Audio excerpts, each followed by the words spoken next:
And welcome to the BS Podcast, where we talk the absurd, the ridiculous, and yes, the bullshit. Hi, I am Dave, and joining me is my fellow connoisseur in bullshit as we count down the worst stories of the week. Zach, how you doing, buddy? I'm doing all right, man. I'm sleepy. I haven't been able to sleep in like 2 weeks. Oh, that's not good. It's been this strange thing where I just lay in bed and I'm awake until like 2 in the morning. I just cannot fall asleep. Well, you may need Utsi Naturals, fall asleep, stay asleep, and micromelatonin, something that I reviewed on our channel. Maybe. I know. I got to hit up those links and go get my own supply. Yeah, I tell you, man, I had a problem. I mean, this is not an advertisement, but literally, I did start using it, and it helped me fall asleep. I'm a terrible sleeper. I'm always, as I talked about in that review video, Zach, I was loading up the melatonin, sometimes taking the NyQuil, and that's a bad path to go down. All right, so I'm in this weird place because my wife and I have been watching Haunting a Hill House on Netflix. I'm not sure if you watched it, but we never watched it last year. So this year, we're like, let's sit down, let's watch it. So we watch it, and it's just, I think that's part of the reason that I've been kind of staying awake, just because it's been creeping me out. So I've been like, oh fuck, just wait and see ghosts in my room. But then like, there's a character in that suffers from like sleep paralysis, where she wakes up but she can't move, and she sees a ghost, and I'm like, oh shit. So I'm like, I was like going to take sleeping medicine. I was like, let me just go get some like NyQuil or like I don't know, whatever. And I was like, well shit, what if that like gives me sleep paralysis, and like I wake up in the middle of the night and I can't move. So that's why I haven't actually taken sleeping medicine yet. So I'm at this weird like place where I'm just like, you know what? Let me just suffer through it and just fucking deal with it. Well, so you've been completely psychologically destroyed by the show. I'm sorry, man. Well, please get a good night's sleep. Just have a 6-pack or something that'll put you out. Yeah. For me, so that's your local bullshit is I can't sleep. That's pretty good. Top that. The worst thing for me, hyper local BS, is I got a bad batch of chicken wings on Sunday. Oh no! And, what was wrong with them? Too small? No, they just made me sick. Oh, like they're actually bad, not like bad. Yeah. Like not food poisoning sick, but dealing with it for 2 days sick. Oh yeah. And let me just say, they were very spicy. Oh, gotcha. So you are blowing fire out your ass. I gotcha. Pretty much. Well, this kind of personal level of detail is what we strive for here at BS Podcast. Zach, before we start, I want to hit on a story, which is probably not enough for a standalone topic on its own for a video, but this Jeffrey Toobin story, he writes for The New Yorker. He's a legal analyst for CNN, all over CNN constantly. Really one of the most trusted names in legal analysis, particularly when it comes to judging the crimes of Donald Trump or whatever. He was participating in a Zoom call. It was basically an election simulation where one group plays I think he was the courts, somebody's Republicans, someone's Democrats, and so different officials like that. And they were just running an election simulation on a Zoom call. And what happened was there was a breakout period between for 10 minutes. And there's a quote here from Vice. At this two people who refused to who were speaking on anonymity, noticed it was unclear how much each person saw, but both said they saw Toobin jerking off. and then, so in their breakout section says that while the groups returned from their breakout rooms, Toobin lowered the camera. The people on the call said they could see Toobin touching his penis. Toobin then left the call. Moments later, he called back in, seemingly unaware of what his colleagues had been able to see. And the simulation continued. It sure did. All these people, I mean, it's happening all the time. I think we talked about the one guy that grabbed that politician, I think in Mexico, that grabbed his wife's boobs while he was on a Zoom call. And then, I mean, you've seen like countless of videos during pandemic of like people like taking a piss or like taking a dump, doing something in the bathroom. They got the camera facing directly at them, and it's like, man. Even if you can't see your own little video and you're on like a work call, just always assume your video is playing. Yeah. I mean, I don't know about you, but like for me, like on Mac, every time your camera is being used, there's a little tiny green light next to my webcam. Oh. But like, I don't know. I still don't even trust that. You know what I mean? No, because actually, as we'll get into in one of our stories, these things are always on and always Oh yeah. recording. I mean, I used to always like make fun of people, or like not make fun of, but laugh at people that would like keep their duct tape over top of their camera. Yeah, yeah. You know what I mean? Like you're And paranoid. yeah, and it was really when it first started, and it was like a tinfoil hat type thing. But look, man, I've got a roll of gaff tape right here that I use to tape up my my shit when I'm not using it. Good, smart man. Yeah. But that's slightly different than I mean, why I just don't understand. Like, what I got 10 minutes to, I mean, I mean, this is a real low life perv, right? I mean, where's your mind going? It's an addiction, Dave. Come on. It's an addiction. Maybe that's his way out. You know, I mean, maybe it was just in a very enticing Zoom call, you know, he like, you know, he just had to do it, you know. I mean, he was just one of those people. I know there's some people that jerk off at work, man. They just got to do it. That hits them in the middle of the day and they're like, you know what? Bathroom time and me time. Maybe it was like an 8-hour Zoom call and he's like looking at his watch and he's like, you know what? This is cutting in to my masturbation time. And yeah, I got a schedule to keep here. Yeah. And you know, my speculation is I think that I assume this was, since if you read some of the people that were on this call, I think this was my guess is this was a landslide Biden victory. So could that have been the spark, as it were, for Jeffrey Toobin? He got super excited and just said, this is it. It's happening whether you people on this call like it or not. Amazing. All right, Zach. So that's enough of Jeffrey Toobin and his personal problems. We are counting down the top 5 bullshittiest stories of the week, and I think we've got. I think now we don't keep aggregate scores, but I'm thinking this week may be the most maybe the bullshittiest week we've ever discussed. What are your initial thoughts? Really? Yeah. Okay.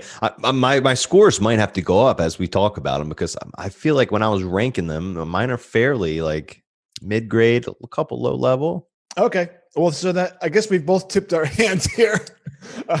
Now this is the first time I've ranked mine, so ahead of time. So, well, we'll see how this shakes out. Maybe I'm just maybe I'm seeing more BS than meets the eye. All right. So are you ready to get into these? Let's do it. Excellent. Zach, we have a presidential debate coming up this Thursday night. What should have been the third debate is, in fact, the second and final debate. And there's a lot of fighting over the second one. They wanted to do it virtual, and Trump pulled out of that, saying that's crap. And I agree. I think that was going to be crap. And that one was going to be a sort of a town hall format. Now, this one, this second one, is just like the format of the first debate. Where it's just two of them on the stage getting a question from a moderator. And by the way, I will just as we did for the first debate, I'm gonna be live covering the debate. By the way, you know, I want to extend a formal welcome. Would you think you'd want to hop on and watch the debate with me? Let's see. I don't know how drunk I'll be by that point. I might be blacked out by that point. So that's okay. That's you can be drunk. I mean, in your attempt to get a good night's sleep, right? Yeah, exactly. So we'll see about that. But we do plan on being live, at least for our Facebook group. It was kind of fun last time. I just sat there and watched them and made stupid comments for 2 hours. It was a good time. Anyway, so as we're getting into this third debate, the way the topics work, I think this is, as we're getting into the BS, is that this presidential debate will cover topics that voters don't really care about. And I think that presents a problem for everybody, Zach. The topics were chosen by the moderator, Christian Welker. And we have the 6 topics here: fighting COVID-19, American families, race in America, climate change, national security, and leadership. Now, all these sort of sound like decent topics, but since this is going to be the last debate and the election is just 2 weeks away, I think it would be important to hit on the topics that voters most care about. And I got a poll here from Pew Research. And if you look at the topics and if you look at the top concerns of voters, these don't seem to match up very well, do they, Zach? No, they do not. And, you know, it makes me wonder, like, why the hell is anyone going to watch anymore now? Because, I mean, there was that article that just came out the other day that says they're muting their mics this time. Yeah, this is one of the new things they're going to do to prevent, I guess, Trump from steamrolling Biden. They're going to, well, I guess, from what I understand, and if this is your understanding too, maybe correct me if I'm wrong, but I think each one is going to get a response. Their initial response, the opposing person will have their mic muted, right? Yeah. Yeah. And I then think so. Like in the first debate, remember how it was like ask a question, you each get 2 minutes, yeah, and then you both can kind of like fight each other about the topic. yeah. From my understanding, it's going to be during that initial 2 minutes where each candidate gets to say their piece. That's when it's going to be muted. Yeah. And then after that, when they can start kind of like back and forth for fighting each other, they'll be open. But I feel like everyone, I've said before in this election, I feel like more than any election, I feel like everyone has their mind made up. I don't think anyone's watching these debates thinking like, well, I need to see what Trump says about climate change, because I just don't know if I'm going to give him my vote depending on what he does about this climate. No. I don't think that's the case, especially this year. I feel like everyone's tuning in just because they want to see some kind of shit show. They want to see the fight. They want to see what a repeat of this first debate and just see what's going to happen. Yeah, I think so too. So like, I don't. No one's even going to watch. I don't think. I think this is going to be the lowest rated debate in like history, probably. Well, the first one was low rated. In fact, it seems to be a trend in general. People for whatever reason seem to be tuning out the culture at large. I mean, we're seeing this with sports. We're seeing this with TV. And I would have assumed that this would have been a massive interest in this, and it doesn't. Maybe people are just tired of everything and just want to, I don't know, escape and watch a horror show or something. I was trying to find information about this moderator because I don't know much about her, but there was this one quote in this article I said that said, she's known for being unafraid to ask tough questions and rarely lets politicians wiggle out of answering them. So let's see, because that would be great. Let's hope she actually tries to fight them a little bit when they try to, because it's like that in every single debate. And I think every politician is like this. They answer like a tough question that they know is going to be hard for the candidate to answer. And the candidate just like sidesteps and starts talking about something completely different. Yeah. It happens so many times. So we'll see what happens. Maybe she'll talk about it, a little bit more. Yeah, I mean, both certainly Biden and Trump are very good at not addressing the question at hand. Yeah. Do you think people may be tuning in for to see what goes on with if Trump to bring up the Hunter Biden stuff? I don't know, because that all came out after the last debate. And I tell you what, even before all that news came out, he was pretty on the attack about Hunter Biden. Yeah. So I think that's just fuel for it. My favorite thing I love, and I always get so pissed at this, like when they're arguing about something and the moderator's like, all right, we need to go into another topic. And then they ask the question, and you're like, all right, this is a good one. And then the first thing out of the candidate's mouth is, I'll answer that, but first let me just go back to the last topic. I'm like, God damn it, just answer the next question already. Yeah, I agree. I think what we're seeing, Zach, is this whole debate formality or this format of the debates is looking a bit irrelevant, right? I think for next presidential election, I think they're gonna need to come up with something different. What do you think? Yeah, and I don't know what the answer is. I mean, people have been saying for a long time to include other third-party candidates in the debate. You know what I mean? But there are so many third parties out there. You can't have a stage full of every single party. You know what I mean? We talked about that one time about how in Maryland we have like the bread and roses party. Yeah. Like, what the hell does that mean? So I would like to see maybe the libertarian candidate up there with them too. Yeah. Yeah. So I don't know where you draw the line as far as what makes it what makes the criteria that you're allowed on the stage. I agree. Yeah. Well, now I think you have to get like a minimum of 15% in the polls. Because in I believe it was the 96 election, because they allowed Ross Perot, so there was a 3-point or a 3-man debate stage because he was polling high enough. Yeah. And so I don't know. Based on that criteria, we're very unlikely to see another third party get up there. So I do want to highlight this Pew Research Center, this poll that they had of issues that were very important to voters. And 79% of people say the economy. The economy is missing from the topics at the debate, and it's considering all the economic fallout that's been caused by all the lockdowns. You'd think that they'd want to maybe hit on that a little bit more again. What do you think? I know that's surprising. It's going to come up at some point. At some point, Trump's going to say that this is the greatest economy that there's ever been under him, right? And then at some point, Joe Biden will bring up the fact that he's the one that was in charge of fixing the economy under Obama. Yeah. So it's going to come up at some point. But other one is healthcare as a broad topic. That's number 2 to voters, missing from the debate. Supreme Court appointments. That's number 3, missing from the debate. But they did get one of the top 4, which is the coronavirus fighting. It's called, quote, fighting COVID-19. I guess you could work in healthcare into that. I was going to say, I know, damn well that healthcare is going to come up during COVID. Yeah, definitely. Of course, because they're going to talk. Biden's going to bring up Obamacare and everything that they did with that, and then Trump's going to say how much Obamacare was a disaster and his plan is so much better. It's gonna. I feel like every debate is just like, my plan's better. No, my plan's better, and it's just like it's just that's what. Yeah, well, that's why. That's why I'm thinking Hunter Biden stuff is the wild card. Maybe we can get some fireworks out of that, because it feels like we've already it feels like we've already covered some of this stuff. And speaking of that, the next 2, race in America and climate change. By the way, race in America, race and ethnicity. Yeah, that is here. It's 2, 4, 6, that's number 8 here or 9. I don't know. I can't. It's so far. I can't remember. Was abortion on the topic of the Pew Research thing? Yeah, it is the last one. It's the last one. That's interesting, because I feel like that's like one of the things that like are such a big debate, especially among people in the church. It is, and on the left for pro-choice. It's something we fight about that a lot of people apparently don't even really care about. Yeah.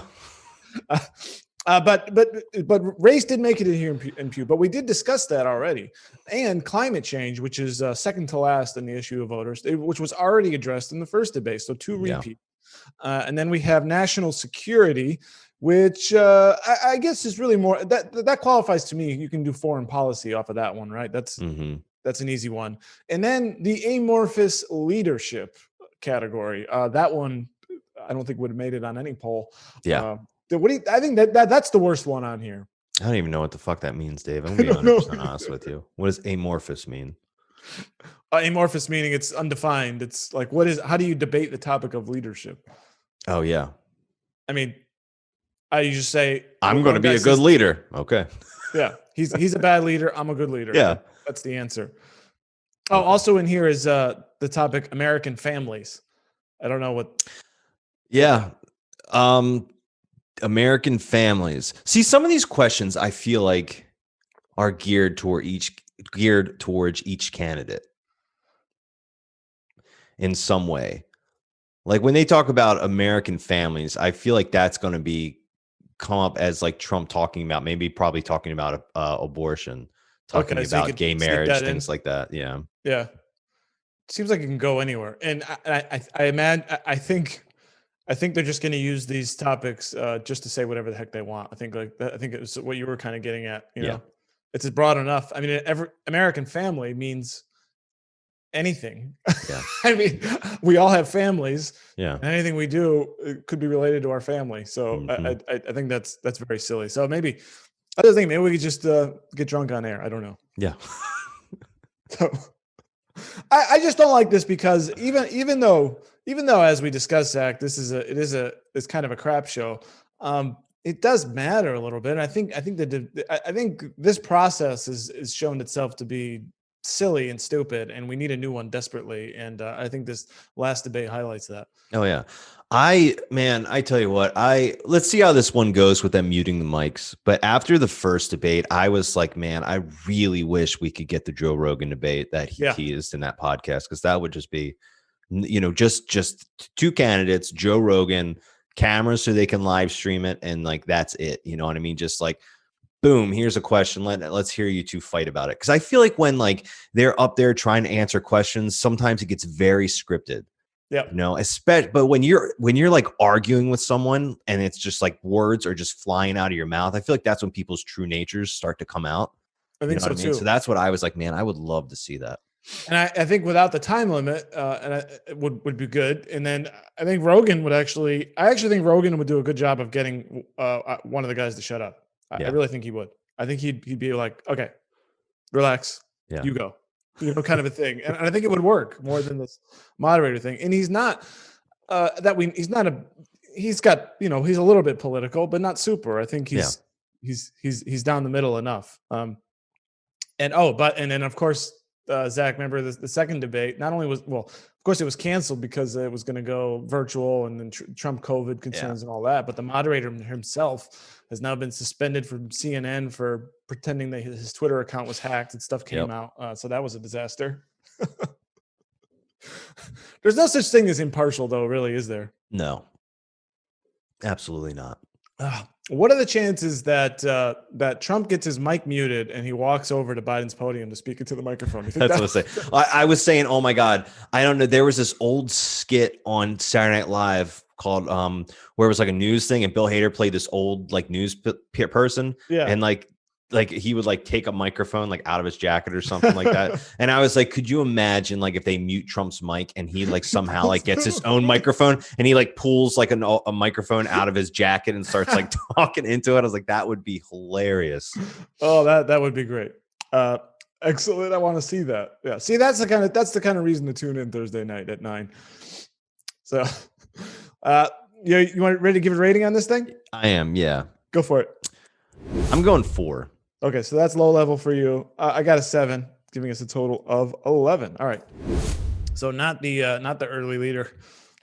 Zach, COVID-19 is not over yet, and in some places it seems to be getting a resurgence, leading to more lockdowns. I'm thinking particularly of New York City, different places like that. They're starting to lock things up again, and then as we wait for a vaccine. But if a vaccine ever comes, Zach, New Yorkers may not get it as fast as anyone else in the country, because the best governor in the country, Andrew Cuomo, says he's suspicious of a vaccine that's been approved by the FDA and the CDC, because after all, it has been done under the corrupt criminal enterprise that is known as the Trump administration. I cannot believe the story. And Zach, to go back to last episode, the onions on this guy. Oh yeah. You know, I tell you what, I read it and I was like, you know what? For him, this does not surprise me. This doesn't surprise me. It's bullshit. It's pretty high level, but still, it doesn't surprise me. You know, the guy acts like, I don't know. And you read this, he's acting like he's like the president of his own country, and that's sort of the way he's been acting throughout this whole COVID-19 thing. And for a guy to not trust, some other government agency or something like that, to be skeptical about and under the guise of protecting the safety of his citizens is really, really rich from a guy who ordered COVID-19 patients out of hospitals, ordering nursing homes to take them in. Yeah. And that was replicated in New Jersey and a couple of other states, leading to tens of thousands of deaths, Zach. I mean, I don't know. I guess maybe when you're so far down, you just pretend that you're on top, and then maybe enough people will believe you. Yeah, I mean, and then also letting the prisoners out. Remember back in this was months ago, but remember there was a whole thing about all the prisoners being let out that were committing crimes, like as soon as they got let out. It's perfect, right? Because on one hand, we don't want the prison population to get COVID, so we have to let these violent criminals out on the streets. And on the other hand, we're going to send COVID into the nursing homes to kill the most vulnerable people in our population. Yeah. But now we're not giving vaccines. Yeah, now we're going to pump the brakes when there's a vaccine. We cannot trust Donald Trump's CDC, and we're just going to have to wait in the name of public safety. Yeah, you can disagree with Trump all you want. You can hate him, you can not like him, but I mean, he's the president of the United States. He's not going to release a poison to the people that hasn't been safely administered, right? I was talking to my wife about this. I was like, if it was this crazy PR stunt, he was rushing it and getting out when it's still dangerous, it would be released by now. Yes. You know what I mean? I think he would have released it by now if it wasn't safe, just so he could try to get a bump in the polls. This is what I did for the country. This is what I did for the American people. Right. Obviously, it hasn't been released yet because it's not safe enough. No. And by the way, that wouldn't be very smart. Yeah, exactly. Yeah. But just sit there and say I need to have my people take a look at it first. It's just idiotic. And then he's gonna stagger the release. So, from high risk, there's a number of tiers of who can get it first. So I don't know what that means. If you're just if you're just a regular New Yorker and I want the vaccine, what are we gonna have, a black market of smuggling over state lines or something? I mean, my God. Oh God. Yeah. You'll be going to like the drug dealer in the corner trying to get the COVID vaccine. Banned substance. This is funny here. This story out of Daily Mail says a recent poll by Pew Research also found that as many as half of Americans would not take a vaccine when it becomes available because they feel it is, quote, a PR stunt. Gee, I wonder where they get that idea, Zach. Dave, I have that same quote highlighted. I wonder who planted that idea in their mind. It's not like a PR stunt. Like, we're talking about saving human lives, man. We're really in a bad state. Mm-hmm. That the idea of a vaccine is, so politicized. Unbelievable. I don't think we're getting a vaccine. That's my thought. Well, Trump got one apparently. Well, not a vaccine, but what did he get? It wasn't a vaccine, right? But it was like treatments a cure or something, like some kind of like cure to help him. But so yeah, I think it was 2 antibody things and some high steroid. I'm just skeptical that we're going to get or we'll get a vaccine and it'll be like the flu shot that you have to take every single year. Well, that's just fine. I get my flu shot every year. Maybe they'll just like update that. Just put COVID in there as well. I've never taken it. I've taken it every year, so I know some people are adamantly against it, which is fine. But I'm not really for or against. I just just don't do anything about it. I don't really get the flu, and I don't know. Maybe it'd be a good idea to get one this year. Did it ever make you sick?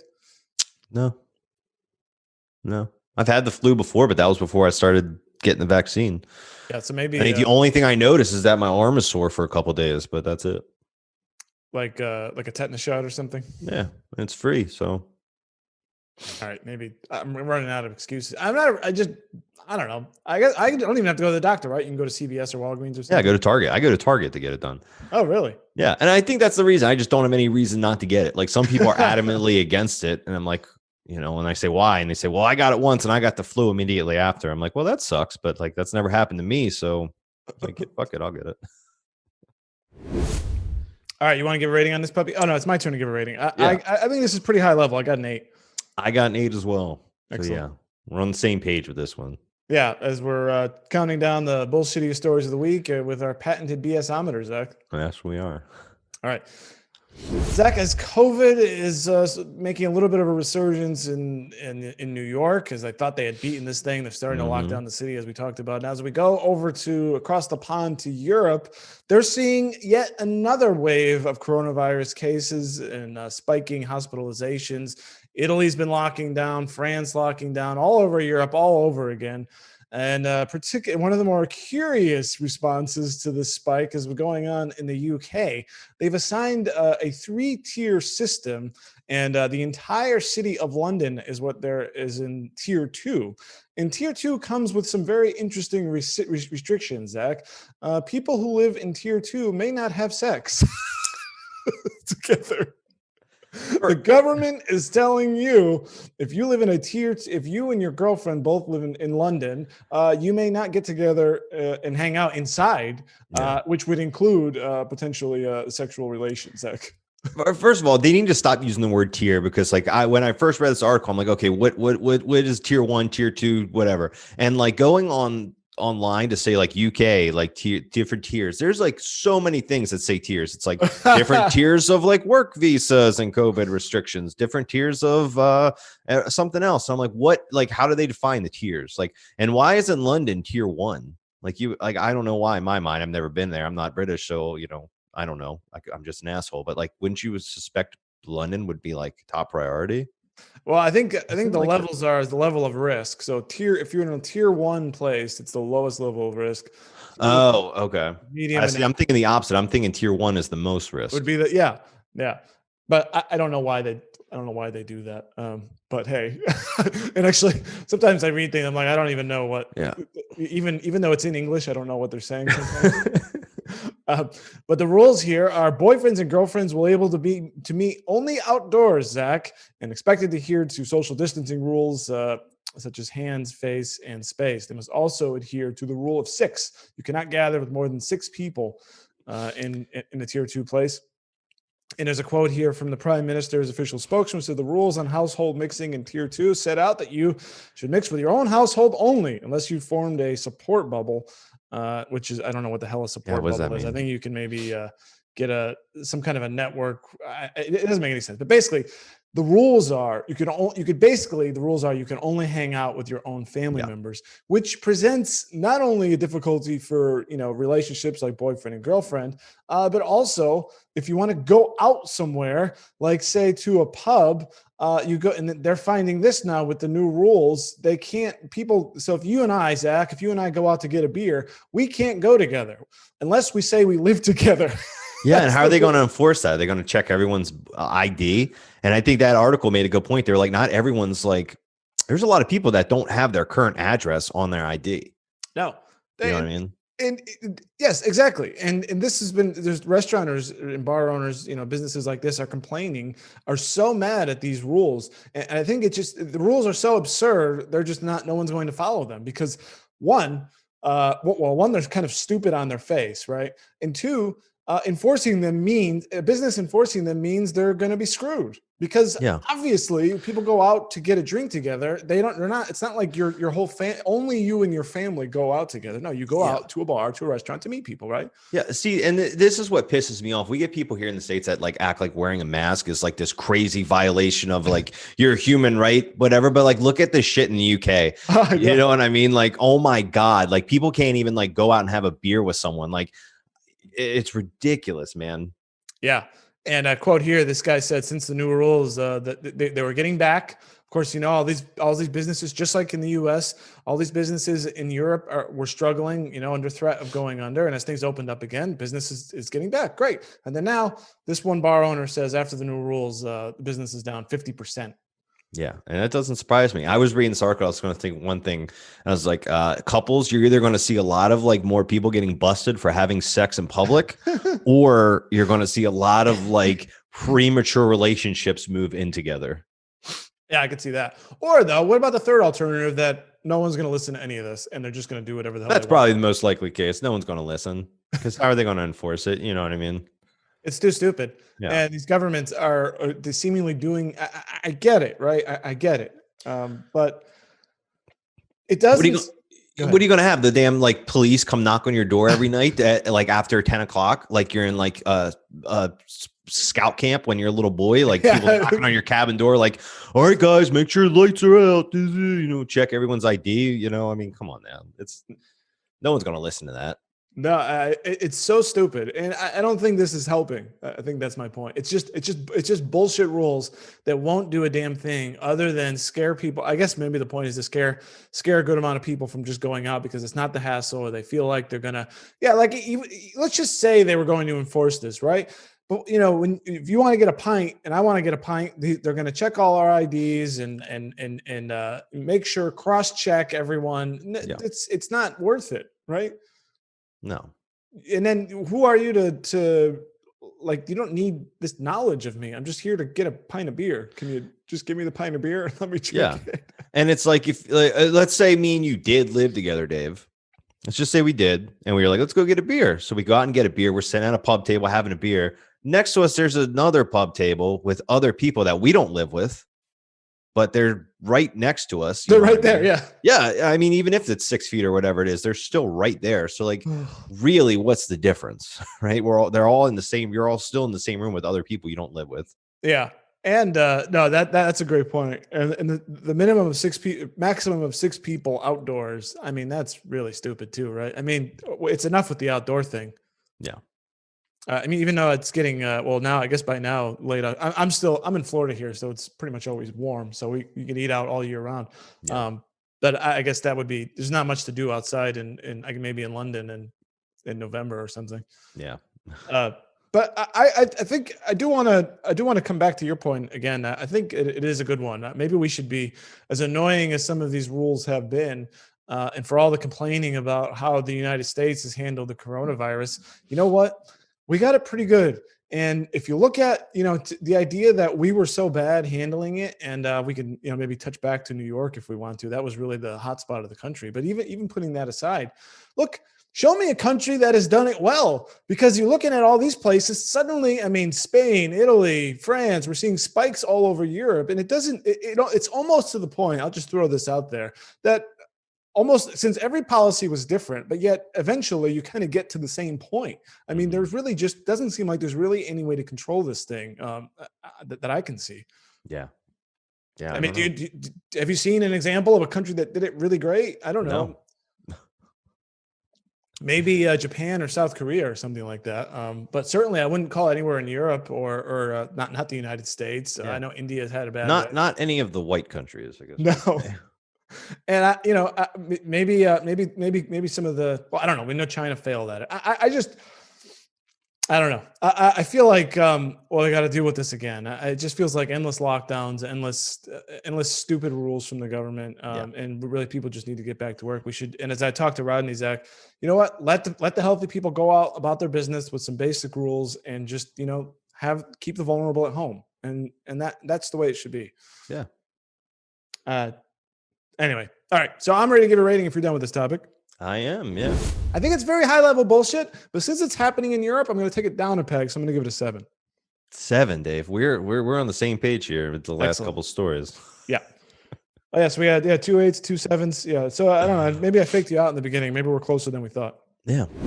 Zach, privacy is a big concern for many of us, particularly with smart home objects and some of the spy tech that you actually seem to be in favor of, that I'm a little bit more suspicious of. But I want to get your take on this one.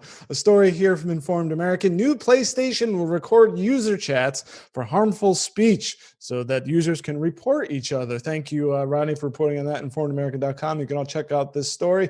The company wrote in a blog post that, quote, "Please be aware that voice chats in parties may be recorded and sent to us by other users. By participating in voice chats, you agree to your voice being recorded.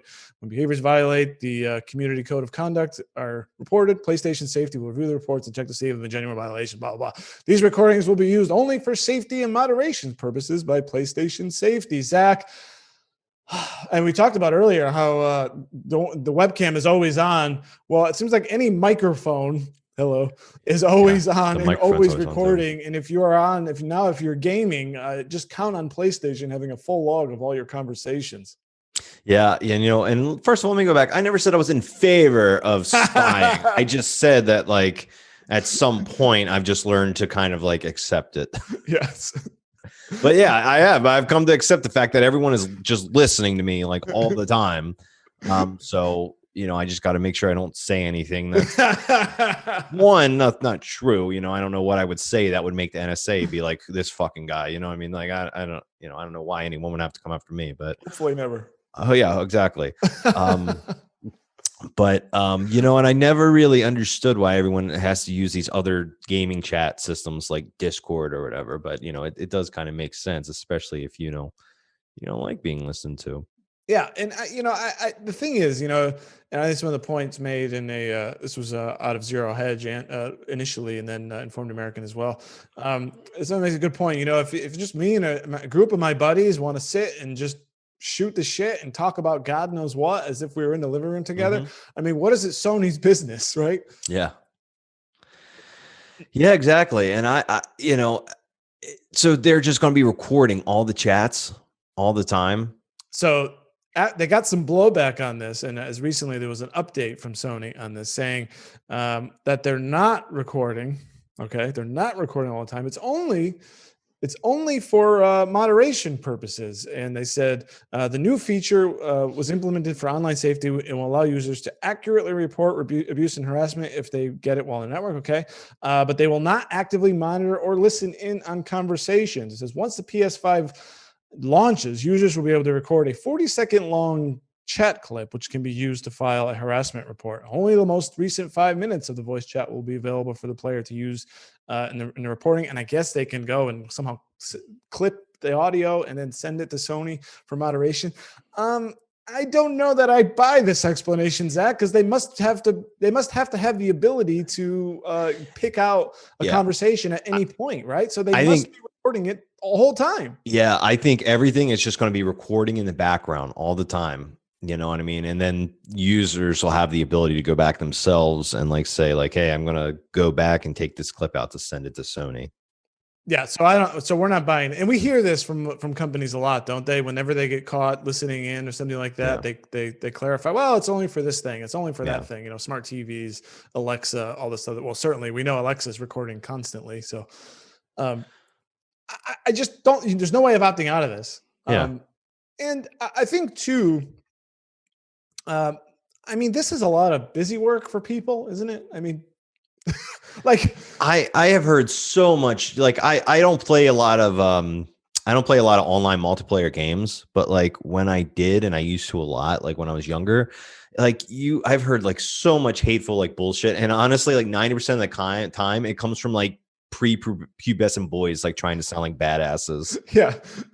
So like what are they hoping to like achieve with this? Like I've never heard anything like extremely like violent from anybody. Yeah. Are you just going to have like a bunch of people like sending clips like this guy called me an asshole, like what are we going to do? Like so exactly. So Sony is going to have to devote an entire division to reviewing these clips. So thank you, Sony. Instead of say for the PS5 devoting resources and man hours to help with any improvements of the product, or to help the interface, or to increase its streaming capabilities, or as a media server, or just to make smoother gameplay for everybody. No, we've got to make sure we hire a whole team of people to review clips of people claiming harassment. So thanks.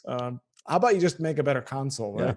I my biggest takeaway from this story is that I hope a lot of people get really pissed off and cancel their pre-orders, so that way I can jump up in line and secure my pre-order, because I haven't been able to do that yet. Well, maybe people will be dissuaded. Yes, and that presents an opportunity for you. So you don't have to worry about this because you don't do.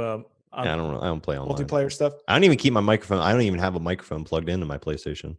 Now, I don't have a PlayStation at the moment, but I have been considering the PS5. And when I had a PS3, and I never did multiplayer either. I was just like, I don't know. If I do play online, it's with my like only select group of friends, and we always use Discord. I haven't plugged a microphone in my PlayStation in a long time.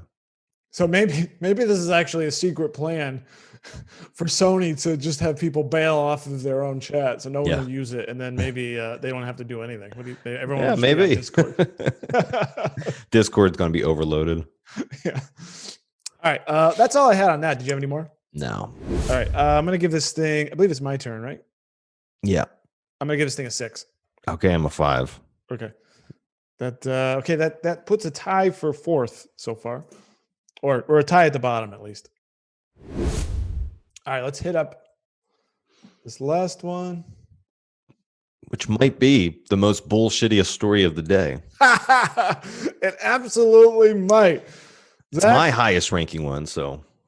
Zach, as we're waiting for a second stimulus from Congress, there is another path to your own stimulus. As a rapper boasted on YouTube about getting rich from unemployment fraud, gets arrested, of course, for employment fraud. This story, as bullshitty as it is, I have to say off the top, I find this story hilarious. These two characters, these two rappers. So here's the story here, calling it the story. The name of the song is called EDD, which stands for it's a California employment benefits, California Employment Development Department, and basically here let's play this. Let's play just a clip here. On a YouTube music video called EDD, 31-year-old Fontrell Baines, under his stage name Nuke Bizzle, boasting about defrauding the Employment Development Department, rapping about getting rich with a stack of envelopes from them. We first became aware of him because of the video. Okay, so we don't need to see the whole news story.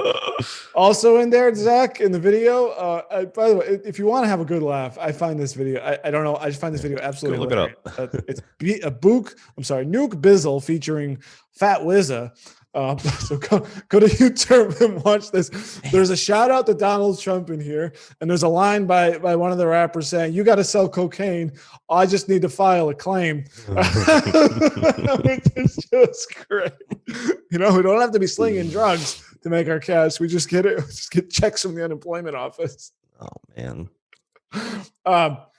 Loudly proclaiming their own guilt to the whole world. Not very smart on their part.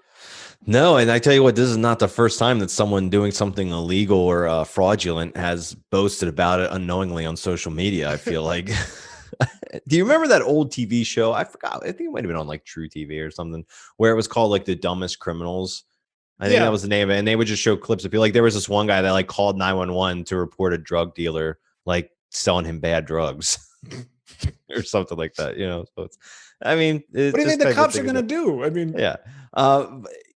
I mean, and you know, in this case, you know, it's the sad truth, but I guarantee that there's hundreds of thousands of people across the country just doing the same thing, just getting rich off these stimulus packages when they really don't need them.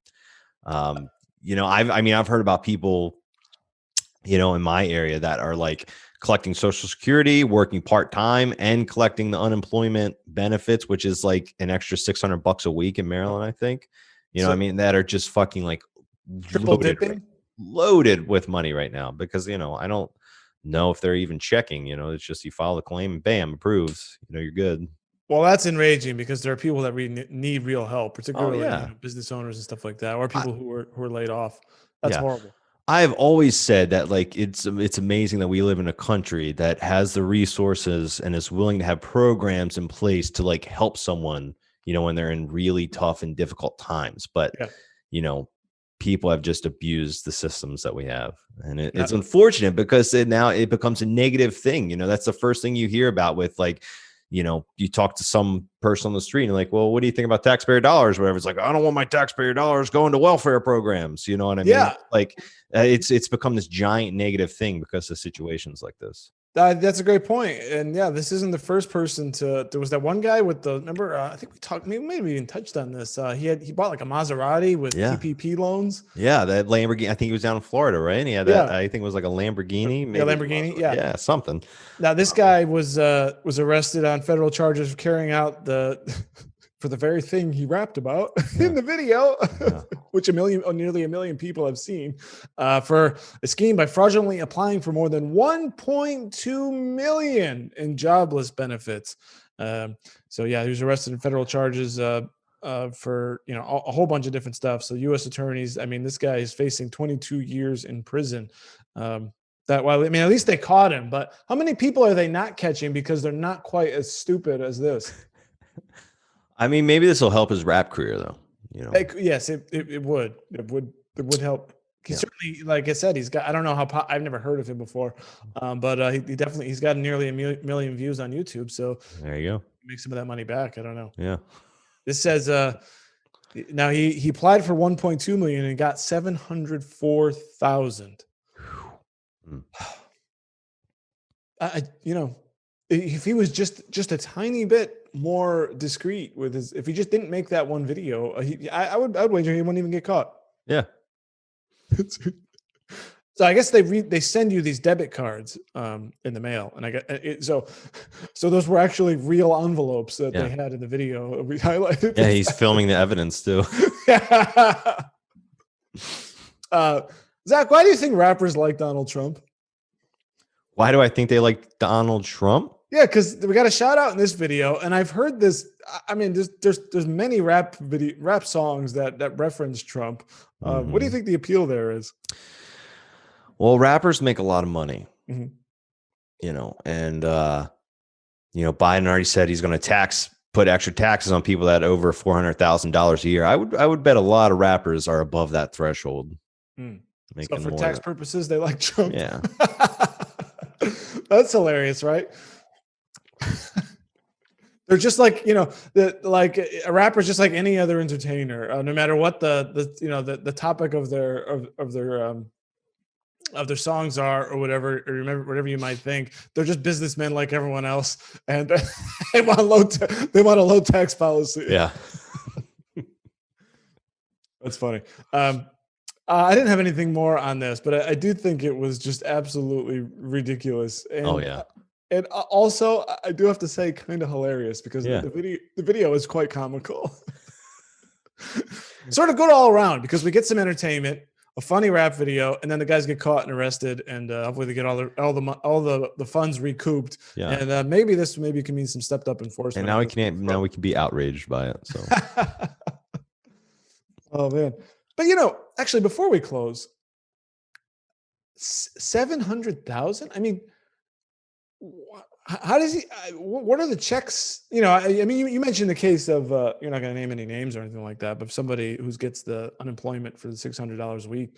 I mean, that's not nothing, but that's not $700,000. Yeah, I don't know. That's a lot of money. Was it like would he? I don't know. Have a business set up like an LLC or something, and he's like suffering his business suffering financially. I mean, even if that were true, I mean, there's got to be a limit, right? I mean, this is this sort of thing is supposed to only cover the basics, like so you can make a reasonable rent and buy food and take care of a kid if you've got it, not to recoup all of your supposed losses and to basically. I mean, how do they let $700,000 flow out the door just to one person?